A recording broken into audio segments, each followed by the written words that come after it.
నమస్తే వైద్యం ఆరోగ్యం కార్యక్రమానికి స్వాగతం. మరి ఇవాళ మన ఎపిసోడ్లో ఐవీఎఫ్ అంటే ఏమిటి, ఐవీఎఫ్ విధానంలో సక్సెస్ రేట్ ఎంతవరకు ఉంటుంది, ఆధునిక వైద్యంలో ఎలాంటి లేటెస్ట్ ట్రీట్మెంట్స్ అందుబాటులో ఉన్నాయి, మరి మనకు తెలియజేయడానికి హెడ్జ్ ఫెర్టిలిటీ నుండి doctor Jasmine Salkar, reproductive medicine consultant, DGO, DNB fellowship in reproductive medicine Spain ఉన్నారు. మరి వారితో అడిగి అనేక వివరాలు కూడా తెలుసుకుందాం. నమస్తే డాక్టర్ గారు, welcome to studio. Hello doctor గారు, ఈ ఐవీఎఫ్ అంటే ఏంటి, మరి సంతానలేమి సమస్యతో బాధపడుతున్న దంపతులకు ఐవీఎఫ్ ద్వారా మీరు ఇచ్చే సూచనలు ఏంటి? సో ఐవీఎఫ్ అంటే ఇన్ విట్రో ఫర్టిలైజేషన్. దానికి మనమైతే కామన్ లాంగ్వేజ్లో టెస్ట్ ట్యూబ్ బేబీ ట్రీట్మెంట్ అంటాము. ఐవీఎఫ్ పిల్లలలేమి సమస్య గురించి ఫర్టిలిటీ స్పెషలిస్ట్ దగ్గర వెళ్తే చాలా కపుల్స్కి మైండ్లో అదే ఉంటుంది, డాక్టర్ అయితే ఓన్లీ టెస్ట్ ట్యూబ్ బేబీ గురించి సలహా ఇస్తారు అని. కానీ అలా అయితే ఉండదు. అయితే భార్యాభర్త ఇద్దరికి డీటెయిల్ ఇవాల్యుయేషన్ అయిపోయాక అది వాళ్ళకి ప్రాబ్లం ఏంటంటే ఐడెంటిఫై చేస్తారు. ఆ ప్రాబ్లం బట్టి ట్రీట్మెంట్కి సలహా ఇస్తారు. కొంతమందికి స్త్రీ సైడ్ నుంచి అది జస్ట్ ఎగ్ తయారవ్వడం, రిలీజ్ అవ్వడంకి ప్రాబ్లమ్స్ ఉంటాయి. పీసీఓడి వాళ్ళకి ఓన్లీ మెడికేషన్స్, ఇంజెక్షన్స్, టాబ్లెట్స్ ద్వారా ప్రెగ్నెన్సీకి సలహా ఇస్తారు. కొంతమందికి బార్డర్ స్పర్మ్ ఫ్యాక్టర్స్ ఉంటాయి, అది స్పర్మ్ కౌంట్స్ బార్డర్ లైన్ ఉంటే వాళ్ళకి చిన్న ఐయుఐ ప్రాసెస్ ద్వారా కూడా ఐవీఎఫ్కి ట్రీట్మెంట్కి సలహా ఇస్తారు. కానీ కొంతమందికి కొన్ని మేజర్ ప్రాబ్లమ్స్ ఉండొచ్చు.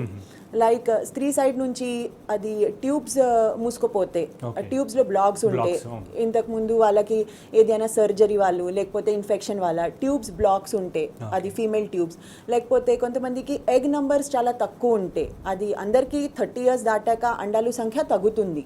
కానీ కొంతమందికి ఈ ప్రాసెస్ తొందరనే స్టార్ట్ అవ్వచ్చు. సో ఏఎంహెచ్ లెవెల్స్ తక్కువ ఉంటే, లేకపోతే అది స్టేజ్ 3, స్టేజ్ 4 ఎండోమెట్రియోసిస్ అని ఒక కండిషన్ ఉంటుంది వాళ్ళకి, లేకపోతే ఇంతకుముందు వాళ్ళకి అయితే ఆల్రెడీ పీసీఓడి గురించి అన్ని టాబ్లెట్స్, ఇంజెక్షన్ ద్వారా, ఐయుఐ ద్వారా కూడా ప్రెగ్నెన్సీ రాకపోతే వాళ్ళకి కూడా ఐవీఎఫ్కి సలహా ఇస్తారు. ఇంకొకటి అంటే అన్ఎక్స్ప్లెయిన్ ఫ్యాక్టర్ అని ఉంటుంది. So unexplained factor is seen in around 30% of the infertile couples. అంటే ఇద్దరు భార్యాభర్తకి ఏమీ కారణం లేకుండా ప్రెగ్నెన్సీ రాకపోవచ్చు. సో వాళ్ళకి కూడా అది నార్మల్ ఐయుఐ 3 to 4 cycles వరకు ఫెయిల్ అయితే టెస్ట్ ట్యూబ్ బేబీ గురించి సలహా ఇస్తాము. ఇంకొకటి అంటే మగవాళ్ళు సైడ్ నుంచి మేజర్ కారణం ఐవీఎఫ్ గురించి అంటే అది స్పర్మ్ కౌంట్ చాలా తక్కువ ఉంటే. నార్మల్గా స్పర్మ్ కౌంట్ 15 million వరకు ఉండాలి. సో స్పర్మ్ కౌంట్ 5 million కింద ఉంటే వాళ్ళకి కూడా అయితే టెస్ట్ ట్యూబ్ బేబీ గురించి సలహా ఇస్తాము. ఓకే, మరి మీరు అన్నట్టుగా ఈ మధ్య కాలంలో చాలా మటుకు ఇలాంటి రీజన్స్ కనిపిస్తూ ఉన్నాయి. అవును. సో హెగ్డ ఫెర్టిలిటీలో ప్రత్యేకించి ఎలాంటి ఎక్స్పర్టైజ్ డాక్టర్స్ ఉంటారు, ఈ ఐవీఎఫ్ పూర్తి ప్రాసెస్ ఏంటండి అసలు? సో ఐవీఎఫ్ ప్రాసెస్ అంటే దీంట్లో అయితే సెవెరల్ స్టెప్స్ ఉంటాయి. ఐవీఎఫ్ ప్రాసెస్ ముందు ఇద్దరు భార్యాభర్తకి డీటెయిల్ ఇవాల్యుయేషన్ చేస్తాము.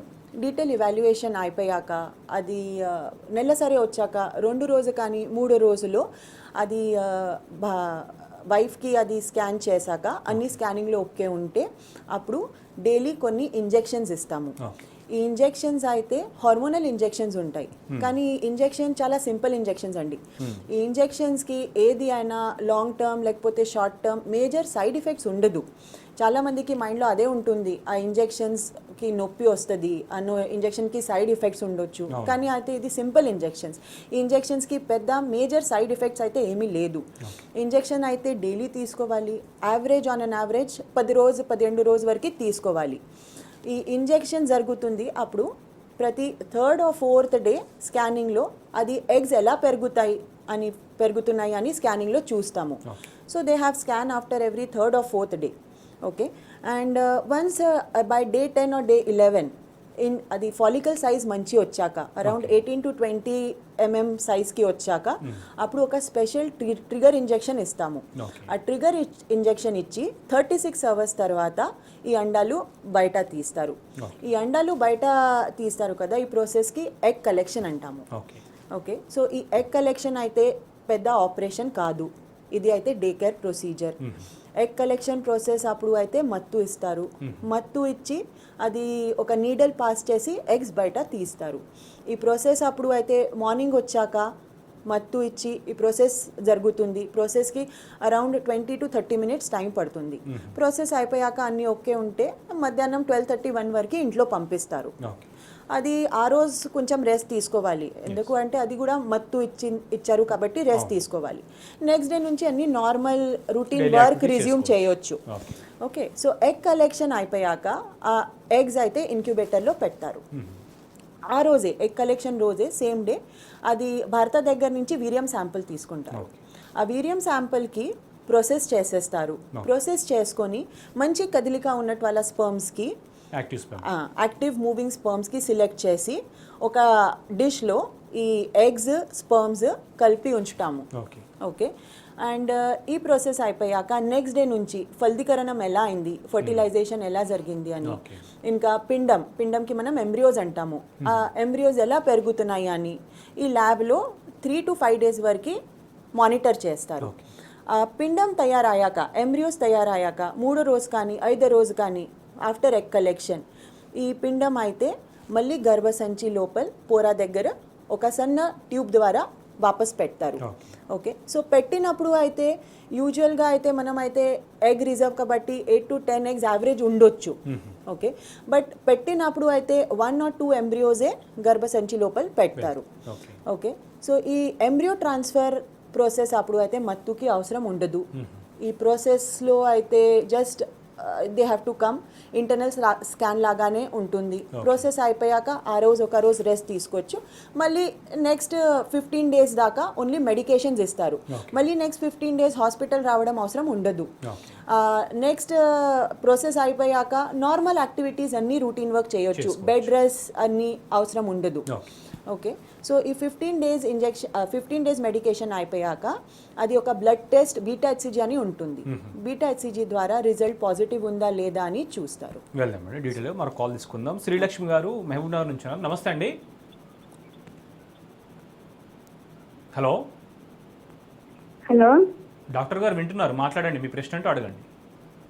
Good afternoon madam. Good afternoon, చెప్పండి మేడం. నాకు మ్యారేజ్ అయ్యి ఒక 6 years అవుతుంది. 5 years నుంచి కంటిన్యూస్ గా ట్రీట్మెంట్ తీసుకుంటూనే ఉన్నా. పీసీఓడి ప్రాబ్లం అని చెప్పారు మేడం. ఓకే, అయితే ఎన్నో టాబ్లెట్స్ ఇంజెక్షన్స్ అన్నీ అయినాయి కానీ ఎగ్ రిలీజ్ కావడం లేదని చెప్తుండు. ఓకే, మరి నాకు లాప్రోస్కోపీ సజెస్ట్ చేసింది మేడం. లాప్రోస్కోపీ చేయించుకోవాలా లేకపోతే డైరెక్ట్ ఐవీఎఫ్ అట్లా చేయించుకోవాలా అని అడగడానికి చేశాను. ఓకే, సో మీ ఏజ్ ఎంత? 25 years ఉంటుంది మేడం. ఓకే, మీ ఆయనకి అది స్పర్మ్ కౌంట్ బాగుందా? ఆయనకేం ప్రాబ్లం లేదని చెప్పారు మేడం. బాగుందంట మేడం. ఓకే, సో యూజువల్గా పీసీఓడి ప్రాబ్లంలో పీసీఓడి అంటే ఏంటి, అది పీసీఓడిలో సైకిల్స్ ఇర్రెగ్యులర్గా ఉండదు, అంటే ఎగ్ సరిగా టైంకి తయారవ్వట్లేదు ప్లస్ ఓవ్యులేషన్ కూడా అవ్వట్లేదు. సో వాళ్ళకి అయితే యూజువలీ 3 to 4 cycles వరకు మామూలు టాబ్లెట్స్ ఇంజెక్షన్ ద్వారా ఎగ్ పెరగడానికి అది ఇస్తారు. ఈ స్కానింగ్లో మానిటర్ చేస్తారు. ఇవన్నీ కూడా ఓకే ఉంటే అది అప్పుడు కూడా 3 to 4 cycles వరకు ప్రెగ్నెన్సీ రాకపోతే మళ్ళీ అయితే ఇంకా కొన్ని ఇవాల్యుయేషన్ చేసి ఐయుఐ సజెస్ట్ చేస్తారు. ఐయుఐ ఇంకా 2 to 3 cycles వరకు కూడా ప్రెగ్నెన్సీ రాకపోతే 2 options ఉండొచ్చు. ఒకటి అయితే లాప్రోస్కోపీ చేసుకొని అన్ని ట్యూబ్స్ ఓకే ఉందా లేదా, ఓవరీస్ ఎలా ఉన్నాయి చూసుకొని, ఇంకా ఏది అయినా అడిషనల్ ప్రాబ్లమ్స్ ఉన్నాయా లేదా అది చూసుకొని ముందుకి మళ్ళీ 2 to 3 cycles వరకు ఐయుఐ ద్వారా ట్రై చేయొచ్చు. ఒకవేళ లాప్రోస్కోపీలో ఏది అయినా ప్రాబ్లం ఉంటే then direct test tube baby చేయొచ్చు. ఇంకొక ఆప్షన్ ఏంటంటే లాప్రోస్కోపీ లేకుండా డైరెక్ట్ టెస్ట్ ట్యూబ్ బేబీ కూడా చేయొచ్చు. బట్ మినిమం అయితే 3 to 4 న్యాచురల్ ట్రై చేశాక ఇంకా 3 to 4 cycles ఐయుఐ ఫెయిల్ అయితే అప్పుడు చేసుకోవచ్చు. ఓకే, మరి మీరు చెప్పినటువంటి ఈ ఐవీఎఫ్ పద్ధతిలో సక్సెస్ రేటు ఎంతవరకు ఉంటుందండి? అవునండి, అది ఐవీఎఫ్లో సక్సెస్ రేట్ వచ్చి అరౌండ్ 50 to 60% వరకు ఉంటుంది. కానీ అది అప్పుడు స్త్రీ ఏజ్ అయితే లెస్ దాన్ 35 years ఉండాలి. ఓకే, సో అది చాలామంది కపుల్స్ అయితే 1 cycle ఐవీఎఫ్ చేసేసాము, అది అప్పుడు కూడా ప్రెగ్నెన్సీ రాలేదు అని వాళ్ళకి అయితే ఇట్ ఈస్ వెరీ న్యాచురల్ నిరాశ అయితే ఉంటుంది. కానీ అది యూజువల్గా 90% కపుల్స్కి by 3rd cycle of IVF pregnancy వచ్చేస్తుంది. ఇంకా 3 attempts ఆఫ్ ఎంబ్రియో ట్రాన్స్ఫర్కి కూడా ప్రెగ్నెన్సీ రాకపోతే మళ్ళీ నెక్స్ట్ డీటెయిల్ ఇవాల్యుయేషన్ చేసుకొని ముందుకి వెళ్ళాలి. మరో కాల్ తీసుకున్నాను. వరంగల్ నుంచి స్వప్న గారు లైన్లో ఉన్నారు. నమస్తే స్వప్న గారు, హెగ్డే ఫెర్టిలిటీ నుంచి డాక్టర్ జాస్మిన్ గారు ఉన్నారు, మాట్లాడండి. నమస్తే మేడం. నమస్తే, చెప్పండి స్వప్న గారు. హలో మేడం, నమస్తే అండి. నమస్తే, చెప్పండి, మాట్లాడండి. మేడం, నాకు ఫిఫ్త్ మంత్ లో అబార్షన్ అయింది మేడం. కడుపులో బాబు చనిపోయాడని చెప్పేసి హాస్పిటల్ స్కాన్కి వెళ్తే చెప్పారు. ఓకే. సో బాబు చనిపోయాడంటే అబార్షన్ లాగా చేశారు. దాంట్లో టార్చ్ టెస్ట్ చేపించుకున్నాను. ఓకే. అయితే రూబెల్లా పాజిటివ్ అని చెప్పేసి వచ్చింది మేడం. ఓకే. అయితే డాక్టర్ గారు చెప్పారు 6 months టాబ్లెట్స్ వాడండి. స్పైరామైసిన్ 3 MIU టాబ్లెట్స్ రిఫర్ చేశారు మేడం. ఓకే. ఆ టాబ్లెట్స్ 6 months వాడమన్నారు మేడం. ఓకే. మళ్ళీ తర్వాత ప్రెగ్నెన్సీ వస్తే ఏమైనా ప్రాబ్లం ఉంటుందా అని చెప్పేసి చేశాను మేడం. ఓకే. సో మీ ఏజ్ ఎంత ఇప్పుడే? నాది 26 మేడం. ఓకే. ఈ ప్రెగ్నెన్సీ మీకు వచ్చింది న్యాచురల్గా, ఏమీ ట్రీట్మెంట్ లేకుండా వచ్చిందా? అవును మేడం, ఎనీ ట్రీట్మెంట్ లేకుండానే వచ్చింది madam. Okay. So usually fourth fifth మంత్కి అది ఏమీ ప్రాబ్లమ్స్ లేకుండా అబార్షన్ అయితే అప్పుడు అయితే యూజువలీ గర్భసంచి దారిలో మనమైతే సర్విక్స్ అంటాము, సర్విక్స్లో ప్రాబ్లమ్స్ ఉండొచ్చు. కానీ అది కొంతమందికి టార్చ్ ఇన్ఫెక్షన్స్ ఉంటాయి. It is a group of viruses which causes infection. బేబీకి ఇఫెక్ట్ అయ్యాక బేబీకి అబ్నార్మాలిటీస్ ఉండొచ్చు. సో దానికి కూడా అబార్షన్స్ అవ్వచ్చు. బట్ అది రూబెలాలో 2 రకంగా యాంటీబాడీస్ ఉంటాయి.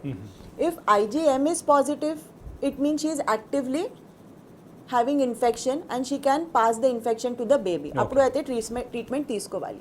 కానీ IgG రూబెలా పాజిటివ్ ఉంటే అంటే she is immune to the infection. So బాడీకి ఎప్పుడైనా చిన్నప్పుడు ఇన్ఫెక్షన్ వచ్చి అది వెళ్ళిపోయింది. So body is now immune to the infection. అవును. సో అది IgG పాజిటివ్ ఉంటే మళ్ళీ ట్రీట్మెంట్ తీసుకోవడానికి అవసరం లేదు. ఈ ఎపిసోడ్ అయిపోయాక ఒక 3 to 4 months వరకు గ్యాప్ ఇచ్చాక మళ్ళీ సెకండ్ ప్రెగ్నెన్సీ గురించి వాళ్ళు ప్లాన్ చేయొచ్చు. ఓకే. విజయ్ గారు నల్గొండ నుంచి లైన్లో ఉన్నారు. నమస్తే అండి. హలో. హలో, నమస్కారం అండి. నమస్తే అండి. హెగ్డే ఫెర్టిలిటీ నుంచి డాక్టర్ జాస్మిన్ గారు ఉన్నారు, మాట్లాడండి. ఓకే, మాట్లాడతాం. నమస్తే మేడం. నమస్తే, చెప్పండి. మేడం, మాకు పెళ్ళై 7 years అవుతుంది. ఓకే. మాకు ఇంతవరకు అయితే ప్రెగ్నెన్సీ అందలేదు మేడం. మాకు పెళ్ళైన 3 years తర్వాత మేము చెకప్ మెడిసిన్ హాస్పిటల్కి వెళ్తే ఆ ట్యూబ్ లో బ్లాక్ ఉంది, ఒక ట్యూబ్ బ్లాక్ ఉంది కొంచెం అనేసి అన్నారు మేడం. ఓకే. ఆ తర్వాత మెడిసిన్ ఇచ్చినారు, మెడిసిన్ వాడినాము. మళ్ళీ HSG చేస్తే రీసెంట్ గా ట్యూబ్స్ అన్ని క్లియర్ గానే ఉన్నాయని చెప్పారు మేడం. ఓకే. మళ్ళీ హాస్పిటల్కి వెళ్తే ఏమంటున్నారంటే మీకు అన్ని అయితే బాగానే ఉన్నాయి కదా, మీరు మెడిసిన్ తో అయితే వెయిట్ చేసుకుంటే వెయిట్ చేయండి నార్మల్ గా అందేలాగా. లేదు, మాకు మీ ఇష్టం, మీ ఓన్ ఇంట్రెస్ట్, మీరు IVF కి వెళ్తే వెళ్ళండి అంటున్నారు మేడం. ఓకే. మేము నార్మల్ గా వెయిట్ చేయొచ్చు, అట్లా మెడిసిన్ తో ఏమైనా వాళ్ళు విటమిన్ టాబ్లెట్స్ అట్లాంటివి ఇస్తాను అట్లా ట్రై చేయండి అని కొద్దిమంది అంటున్నారు డాక్టర్స్. మళ్ళీ వేరే వాళ్ళు ఏమో మీ ఇష్టం, IVF కి వెళ్తే వెళ్ళండి, IUI కి వెళ్తే వెళ్ళండి అనేసి అని మళ్ళీ. మీ ఏజ్ ఎంత? మీ ఏజ్ ఎంత ఉంది ఇప్పుడే? మేడం నాది 29 మేడం, మా హస్బెండ్ 35. మీ హస్బెండ్ కి వీర్యం పరీక్ష చేసేసారు? ఆ వీర్యం పరీక్ష నార్మల్ ఉందా? నార్మల్ గా ఉంది మేడం. ఓకే. సో మీ సైడ్ నుంచి కూడా మీ ఎగ్ రిజర్వ్ ఎలా ఉంది అని చూసుకోవాలి. మీకు ఆల్రెడీ మ్యారేజ్ అయ్యి 7 years అయిపోయింది. మీ ఇప్పటివరకు అయితే టాబ్లెట్స్ ఇంజెక్షన్స్ తీసుకున్నాక కూడా ప్రెగ్నెన్సీ రాకపోతే మళ్ళీ అదే ట్రై చేసుకోవడం సరిగా ఉండదు. అది మీకు అయితే న్యాచురల్గా most probably the chances pregnancy రావడానికి తక్కువ ఉండొచ్చు. సో మీరు ఏది అయినా యాక్టివ్గా ట్రీట్మెంట్ తీసుకొని ముందుకి వెళ్ళాలి.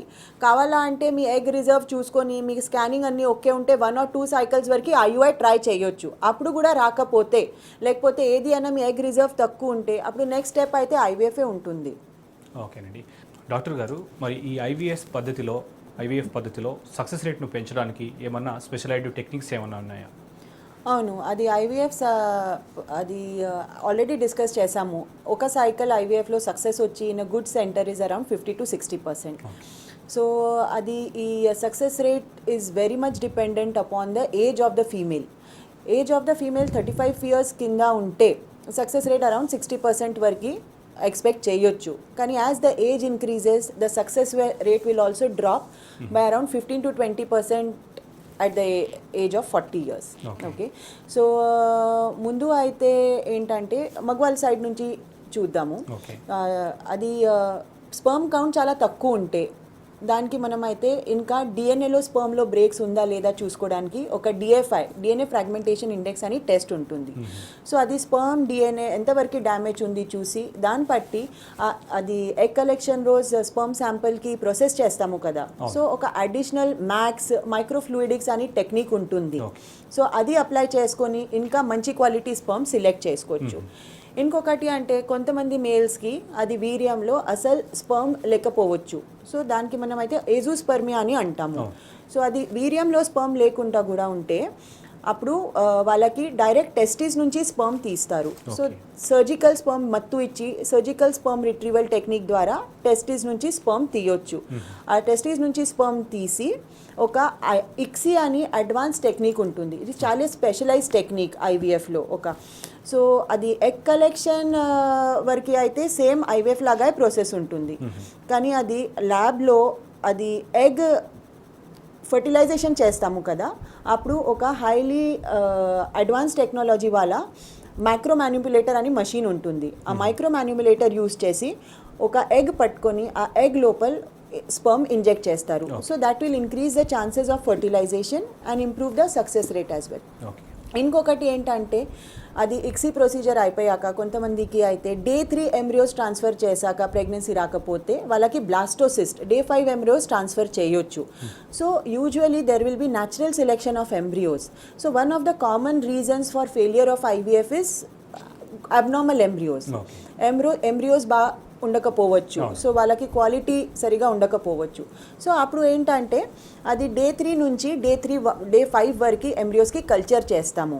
సో Day 5 ఎంబ్రియోస్ ఏది అయినా ఎంబ్రియోస్ Day 5 వరకు గ్రో అవుతాయి. Usually they are suppose to be better as compared to the Day 3 embryos. సో అది కూడా ట్రాన్స్ఫర్ చేసుకొని ట్రై చేయొచ్చు. ఇంకొకటి ఏంటంటే అది పీజీఎస్ అనే టెక్నిక్ ఉంటుంది.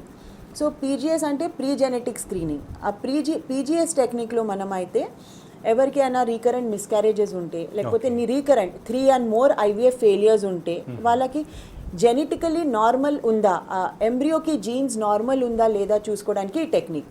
సో ఎంబ్రియో నుంచి ఒక చిన్న బయాప్సీ తీసి కొన్ని సెల్స్ తీసి టెస్ట్కి పంపిస్తారు.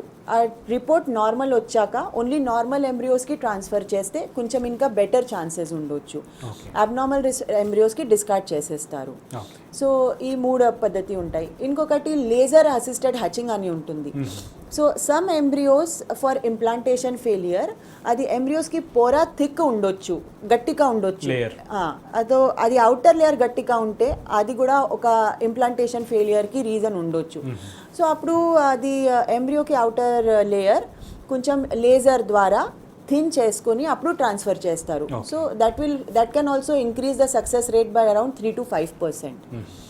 ఇంకొకటి అని కొంతమందికి అది ఎంబ్రియోస్ మంచి ఉంటే అది ఏజ్ కూడా 35 years కింద ఉంటే అప్పుడు కూడా మల్టిపుల్ టైమ్స్ ప్రెగ్నెన్సీ రాకపోతే ఆ గర్భసంచి లోపల పోరాలో ఏది అన్న ప్రాబ్లం ఉందా లేదా అని చూస్తాము. సో హిస్ట్రోస్కోపీ ద్వారా ఒకసారి చెక్ చేయొచ్చు అది ఏది అన్న అతుకలు ఉన్నాయి లోపల, స్కారింగ్ టిష్యూ ఉందా లేకపోతే కణితి పాలిప్స్ ఉన్నాయి, ఫైబ్రాయిడ్స్ ఎలా ఉంది అని చూస్తాము. ప్లస్ అది ఎరా అని ఒక అడ్వాన్స్ టెక్నిక్ ఉంటుంది, ఎండోమెట్రియల్ రిసెప్టివిటీ యారే. సో ఆ టెస్ట్ చేసుకొని ఎండోమెట్రియం రిసెప్టివ్ విండో ఎప్పుడు ఉంటుంది చూసి దాన్ని బట్టి ఎంబ్రియోస్ ట్రాన్స్ఫర్ చేస్తాం. ఓకేనండి. మరో కాలర్ గోదావరికల్ నుంచి రీటా గారు లైన్లో ఉన్నారు. నమస్తే అండి. నమస్తే. హెగ్డే ఫెర్టిలిటీ నుంచి డాక్టర్ జాస్మిన్ గారు ఉన్నారు, మాట్లాడండి. సరేనండి. నమస్కారం మేడం. నమస్కారం, చెప్పండి. నా పెళ్ళి 18 సంవత్సరాలు అవుతాను మేడం. ఓకే. 18 సంవత్సరాలలో ఒక పెళ్ళి అయినాక ఒక 5-6 సంవత్సరాలు వేయించుకున్నా. మా ఆయన డ్రింక్ చేస్తాడు, ఆయన గోళీలు వాడలే మేడం. నేనే ఒకదాన్ని వాడుకుంటా, ఆయన కౌంట్ తక్కువ ఉన్నది అన్నాడు. ఇప్పుడు ఒక 6 నెలలు అవుతాను మేడం. వేరే హాస్పిటల్కి పోయి చూపించుకున్నా. ట్యూబ్ మూసుకపోయింది, ఒక ట్యూబ్ మంచిగా ఉందని ఎండోస్కోపీ చేసిరు మేడం. గర్భసంచిలో కొంచెం కొవ్వు ఉందని చెప్తాండు. చేసినాక ఇంజక్షన్లతోటి అండం ఫస్ట్ ఆపరేషన్ చేసిన నెలల అండం పెరిగింది కానీ మళ్ళీ తర్వాత నుండి పెరుగుతలేదు మేడం. అప్పుడు 18 పెరిగింది, తర్వాత 6-5 ఇంతే ఉంటుంది. ఇంజక్షన్లతోటి పెరుగుతుందని అంటారు. ఐవి కూడా వేసింది మేడం. ఓకే. సో ఫస్ట్ ఏంటంటే మీకు ఆల్రెడీ మ్యారేజ్ అయ్యి 10 ఇయర్స్ అయిపోయింది. మీ ఆయనకి స్పర్మ్ కౌంట్స్ తక్కువ ఉన్నాయి, వీర్యం కణాలు తక్కువ ఉన్నాయి అని చెప్పారు. ఇంకా మీ సైడ్ నుంచి కూడా ట్యూబ్స్లో కూడా ప్రాబ్లం ఉంది, ట్యూబ్స్ మూసుకుపోయినాయని చెప్పారు కదా. సో మీకు డెఫినెట్గా test tube baby IVF treatment అవసరం ఉంటుంది. సో మీకు ఒక ఎగ్ రిజర్వ్ ఎలా ఉంది చూసుకొని మీరు ఐవీఎఫ్కి వెళ్తే ఇంకా టైం వేస్ట్ చేయకుండా మీకు కొంచెం సక్సెస్ బెటర్ ఉండొచ్చు. అది 35 ఇయర్స్ దాటాక ఐవీఎఫ్కి కూడా సక్సెస్ రేట్ కొంచెం తగ్గుతుంది. సో ఓన్లీ మనకి తెలుసు ట్యూబ్స్లో ప్రాబ్లం ఉన్నాయి, స్పర్మ్ కౌంట్ తక్కువ ఉంది. సో ఊరికే మెడికేషన్స్ తీసుకొని యాంటీ ఆక్సిడెంట్స్ విటమిన్ సప్లిమెంట్ తీసుకొని పెద్ద డిఫరెన్స్ అయితే ఉండదు, ఓన్లీ టైం వేస్ట్ అయిపోతుంది. సో అట్లీస్ట్ వాట్ ఛాన్సెస్ వాళ్ళకి ఇప్పుడే ఉంటాయి ఐవీఎఫ్ ద్వారా కూడా, అది ఛాన్సెస్ కూడా కొన్ని ఇయర్స్ తర్వాత తగ్గుతాయి. ఒకవేళ మిమ్మల్ని కాంటాక్ట్ చేయాలంటే ఇక్కడ ఏ బ్రాంచెస్లో ఉంటారండి? మనకి అయితే హెగ్డే ఫర్టిలిటీకి 3 బ్రాంచెస్ ఉన్నాయి, మలక్పేట్, మదీనాగూడ, ఇంకా మాధాపూర్. సో ఎక్కడే అయినా మీరు వచ్చి కన్సల్ట్ చేయొచ్చు, అది నంబర్స్ అయితే ఉన్నాయి. So they can call. Kakinada నుంచి స్వామి గారు లైన్లో ఉన్నారు. నమస్తే అండి, మాట్లాడండి డాక్టర్ గారితో. నమస్తే మేడం. నమస్తే, చెప్పండి. నేను కాకినాడ నుంచి కాల్ చేస్తున్నాను మేడం. మాకు పెళ్ళై 7 ఇయర్స్ అయిందండి. 7 ఇయర్స్ అండి? 7 ఇయర్స్ అండి. మా మిస్సెస్ కి నాది 8 ఇయర్స్ మేడం, నాది 30 ఇయర్స్. కొంచెం గట్టిగా మాట్లాడండి ప్లీజ్. మా మిస్సెస్ కి నాకు 5 years difference madam age. Okay. తనకే పెద్దది, నాది చిన్నది మేడం 5 ఇయర్స్. హలో, చెప్పండి. నాకు 30 ఇయర్స్ మేడం, మా మిస్సెస్ కి 35 ఇయర్స్ మేడం. ఓకే. ఓకే, మాకు పెళ్ళై 7 ఇయర్స్ అయిందండి. ఓకే. 2 ప్రెగ్నెన్సీ వచ్చాయి మేడం, కానీ అబార్షన్ అయినాయండి. ఓకే. ట్యూబ్లో ఇన్ఫెక్షన్ అంటే ఆ ఇన్ఫెక్షన్ కూడా ఆపరేషన్ చేయించి నీటి పొరుగులు కూడా తగ్గించారు మేడం. ఓకే. లాప్రోస్కోపీ చేశారు మేడం. ఇప్పుడు ఐయుఐ చేస్తాను అంటున్నారు, ఇప్పుడు చేయించుకోవచ్చా మేడం? అదే ముందు అయితే ఐయుఐ చేసిన ముందు ఆల్రెడీ మీకు 2 సార్లు ప్రెగ్నెన్సీ వచ్చింది, కానీ అబార్షన్స్ అయిపోయింది. సో ఏది అయినా 2 అబార్షన్స్ పైన ఉంటే అబార్షన్ ఎందుకు అయింది అని అది ముందు చూసుకోవాలి. అబార్షన్స్కి అయితే ఒకటి అది బేబీకి అబ్నార్మలిటీస్ ఉండొచ్చు, అది genetically abnormal babies is the commonest reason for abortion in first 3 months. ఇంకొకటి అయితే స్త్రీ సైడ్ నుంచి బ్లడ్ క్లాటింగ్కి ఏది అయినా ప్రాబ్లమ్స్ ఉండొచ్చు.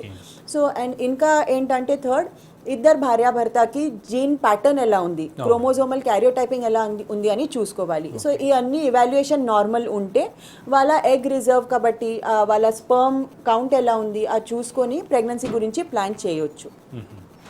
మరి చాలా మందికి ఐవీఎఫ్కు ట్రీట్మెంట్కి వెళ్దామని చెప్పేసి అనుకుంటుంటారు, but they will have so many doubts like myths అనమాట. సో అలాంటి వారికి మీరు ఇచ్చే సూచనలు ఏంటండి? అది చాలామంది ఐవీఎఫ్ గురించి వచ్చాక వాళ్ళ మైండ్లో కొంతమందికి ఏది ఉంటుంది అని నొప్పి, అది ఐవీఎఫ్ అప్పుడు ఇంజెక్షన్స్కి చాలా నొప్పి ఉంటుంది అని. కానీ ఆల్రెడీ చెప్పాను, ఇంజెక్షన్ అయితే చాలా సింపుల్ ఇంజెక్షన్స్, దానికి పెద్ద నొప్పి ఉండదు, అది పెద్ద సైడ్ ఎఫెక్ట్స్ కూడా ఉండదు. సెకండ్ ఏంటంటే ఐవీఎఫ్లో ప్రాసెస్ జరుగుతుంది అప్పుడు కంప్లీట్ బెడ్ రెస్ట్ తీసుకోవాలి, కానీ ఎలా అయితే లేదు, అది ఇంజెక్షన్ జరుగుతుంది అప్పుడు మొత్తం complete during the cycle they can carry on with their normal routine work. ఒక ఎగ్ కలెక్షన్ రోజు, ఒక ఎంబ్రియో ట్రాన్స్ఫర్ రోజు, ఈ 2 రోజు రెస్ట్ తీసుకుంటే సరిపోతుంది. ఇంకా ప్రెగ్నెన్సీ వచ్చాక, నార్మల్ న్యాచురల్ ప్రెగ్నెన్సీ వచ్చాక ఏమేం ఛాన్సెస్ ఉంటాయి? అబార్షన్కి ఛాన్సెస్, ట్యూబ్స్లో ఎక్టోపిక్ ప్రెగ్నెన్సీ రావడం ఛాన్సెస్, లేకపోతే ఒక normal baby growing for 9 months and డెలివరీకి ఛాన్సెస్, ఆ సేమ్ ఛాన్సెస్ ఐవీఎఫ్ ప్రెగ్నెన్సీలో కూడా ఉంటాయి. సో ఐవీఎఫ్ వాళ్ళకి అయితే అబ్నార్మల్ బేబీస్ ఉంటాయి అనే లేదు. So the chances will be same as a natural pregnancy. Okay. ఇంకొకటి అంటే అది ఐవీఎఫ్ అప్పుడు కొంతమంది అయితే వాళ్ళకి రీజన్ ఏంటి అని అర్థం చేసుకొని ట్రీట్మెంట్ తీసుకోవాలి. ట్యూబ్స్ బ్లాక్ ఉంటే, స్పర్మ్ కౌంట్ చాలా తక్కువ ఉంటే, ఏది అయినా హర్బల్ మెడికేషన్స్ తీసుకున్నాక, వేరే ఏది అయినా ఊరికే మెడికేషన్స్ యాంటీ ఆక్సిడెంట్స్ మల్టీవిటమిన్ తీసుకున్నాక ఇది క్యూర్ అవ్వదు కదా. సో జస్ట్ 2-3 years వరకు, 4-5 years వరకు ఇంట్లో కూర్చోడం, టైం వేస్ట్ చేస్తే అది సరిగా ఉండదు. So they should understand exactly what reason is there. So for that they need to go to a good center. ఒక మంచి సెంటర్ దగ్గర వెళ్ళాలి, మంచి డాక్టర్కి మాట్లాడాలి, ఫర్టిలిటీ స్పెషలిస్ట్కి సలహా తీసుకొని డైరెక్ట్ ఐవీఎఫ్కి అవసరం ఉంటే వాళ్ళ చేసుకోవచ్చు. ఓకే. మరి హెగ్డే ఫెర్టిలిటీలో వచ్చినటువంటి దంపతులకు, కపుల్స్కి అంటే ఎలాంటి గైడ్లైన్స్ ఇస్తారు త్రూ అవుట్ ద ట్రీట్మెంట్ ప్రాసెస్లో? యూజువల్గా అయితే throughout the treatment process the couples should have a healthy life style. Because one of the reasons for IVF failure is unhealthy life style. So వాళ్ళకి sugar, BP, thyroid regular treatment తీసుకోవాలి, healthy diet, high protein diet తీసుకోవాలి, regular exercise చేసుకోవాలి. So ఇవన్నీ healthy life style maintain చేస్తే సక్సెస్కి కూడా కొంచెం okay chances పెరుగుతాయి. Okay, thank you so much అండి మా స్టూడియోకి వచ్చి అనేక విషయాలు మాతో షేర్ చేసుకునేందుకు. Thank you. Thank you. So ఇది వాటి వైద్యం ఆరోగ్యం.